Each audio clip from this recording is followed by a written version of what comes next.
Praise the Lord. അനുഗ്രഹിക്കപ്പെട്ട ഈ സമയത്തിനായി ഞാൻ നന്ദിയോടെ കർത്താവിന് സ്തോത്രം ചെയ്യും.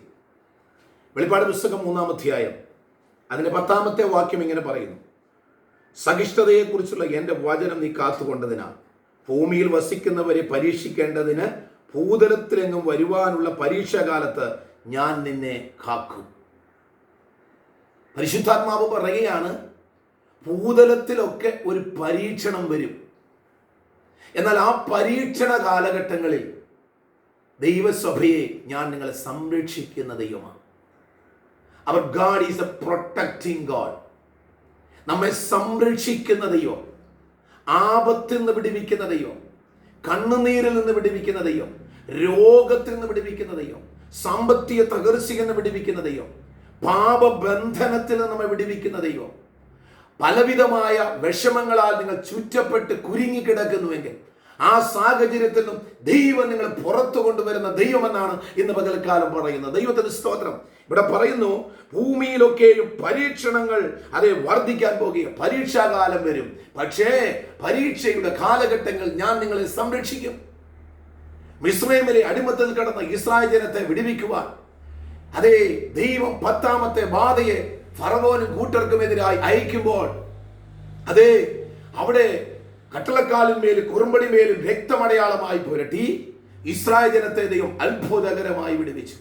രാത്രിയിൽ സംഹാരകൻ കടന്നുപോയപ്പോൾ ഫറവോന്റെയും സൈന്യത്തിന്റെയും ആ വീടുകൾ മിസ്രയീമിലുള്ള സകല കുടുംബങ്ങളിലെയും ആൺതരികൾ, മൂത്ത പൈതന്മാർ മരണത്താൽ മാറ്റപ്പെട്ടപ്പോ ദൈവത്തിന്റെ മക്കളുടെ കുടുംബത്തിനകത്ത് ഈശാനമൂലൻ കയറാതെ വേണം, ശത്രു കയറാതെ വേണം ദൈവം അവരെ സംരക്ഷിച്ചതുപോലെ പരീക്ഷണങ്ങളിൽ ദൈവം നിങ്ങൾക്ക് വിജയം നൽകാൻ പോകുകയാണ്. പരീക്ഷകനായ പിശാച് ആരെ നശിപ്പിക്കണമെന്ന് പറഞ്ഞ് ഊടാടി സഞ്ചരിച്ച് നടക്കുമ്പോൾ ദൈവത്തെ അറിയുന്ന ദൈവവേദനെ, ദൈവത്തെ സ്നേഹിക്കുന്ന ഒരു വ്യക്തിയാണോ നിങ്ങൾ? ദൈവത്തെ ആരാധിക്കുന്ന ഒരു ദൈവവേദനാണോ? ദൈവത്തിന്റെ സന്നിധി നിങ്ങൾ പ്രാർത്ഥിക്കുന്ന ഒരു ദൈവവേദനാണോ? വേർപെട്ട് വിശ്വാസത്താൽ നിങ്ങൾ ദൈവത്തെ ആരാധിക്കുന്ന ഒരു ദൈവവേദനാണോ? നിങ്ങളുടെ കഷ്ടതയുടെ നാളുകളിൽ, നിങ്ങളുടെ പരീക്ഷണങ്ങളുടെ കാലങ്ങളിൽ, നിങ്ങളുടെ വേദനയുടെ കാലങ്ങളിൽ ദൈവം നിങ്ങളെ വിടുവിച്ച് പുറത്ത് കൊണ്ടുവരാൻ പോകുകയാണ്. എത്ര പേർക്ക് വിശ്വാസമുണ്ട്? വ്യക്തമായി ദൈവാത്മാവ് ദൂതായി ഇവിടെ പറയുക, പരീക്ഷണ കാലഘട്ടങ്ങളിൽ നിങ്ങളെ രക്ഷിപ്പാൻ ആരും കാണത്തില്ല. നിങ്ങൾ തീച്ചുളയിലേക്ക് തള്ളിയിടാനേ ആള് കാണത്തുള്ളൂ. ശൃംഗത്തിന്റെ ഗുഹയിലേക്ക് വലിച്ചെറിയാനേ കാണത്തുള്ളൂ. പൊട്ടക്കിണറ്റിലേക്ക് വലിച്ചെറിയാനേ ആളുകൾ കാണത്തുള്ളൂ. അവിടുന്ന് രക്ഷിക്കാൻ ആരും കാണത്തില്ല. എന്നാൽ യേശു കർത്താവ് പറയുന്നു, ആരുമില്ലാത്ത സ്ഥാനത്ത് ഞാൻ തുണയായി അവിടെ ഇറങ്ങി വന്ന് ഞാൻ നിങ്ങളെ വിടുവിക്കുന്ന ദൈവമാണ്.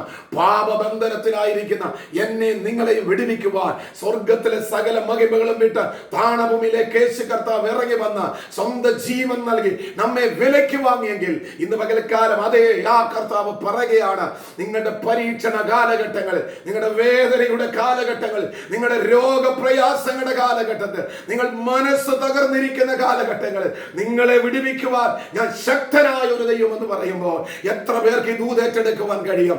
എത്ര പേർക്ക് പ്രാർത്ഥിച്ചുകൊണ്ട് ഈ ആലോചന ഏറ്റെടുക്കുവാൻ കഴിയും? ആരൊക്കെ നിങ്ങളെ തള്ളിക്കളഞ്ഞാലും, ആരൊക്കെ നിങ്ങളെ മാറ്റി നിർത്തിയാലും യേശു കർത്താവ് പറയുന്നു, നിങ്ങളുടെ പരീക്ഷണങ്ങളുടെ കാലങ്ങളിൽ പിശാച് നിങ്ങളെ പാറ്റിക്കളയുവാൻ ശ്രമിക്കുമ്പോൾ, ദൂട്ടൻ നിങ്ങളെ ഒടിച്ചു കളയുവാൻ ശ്രമിക്കുമ്പോൾ, യോബിനെ ഒടിച്ച് നശിപ്പിച്ച് കളയുവാൻ ശ്രമിച്ചപ്പോൾ ദൈവം അവിടെ കൂടെ ഉണ്ടായിരുന്നു. അങ്ങനെയെങ്കിൽ ഇന്ന് പകൽക്കാലം വിശ്വാസത്തോടെ ഈ കർത്താവിനെ നിങ്ങൾ മുറുകെ പിടി.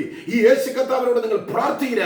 നിങ്ങൾക്ക് വരുന്ന പരീക്ഷണങ്ങളും ദൈവം നിങ്ങളെ വിടുവിക്കും. സ്തോത്രം.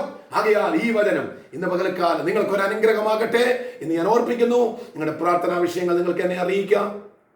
ഈ വചനം നിങ്ങൾക്കൊരു അനുഗ്രഹമായെങ്കിൽ ഇത് നിങ്ങൾക്ക് മറ്റുള്ളവർക്കും ഷെയർ ചെയ്യാം.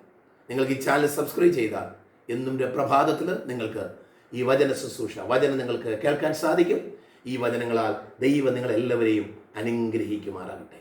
ആമേൻ.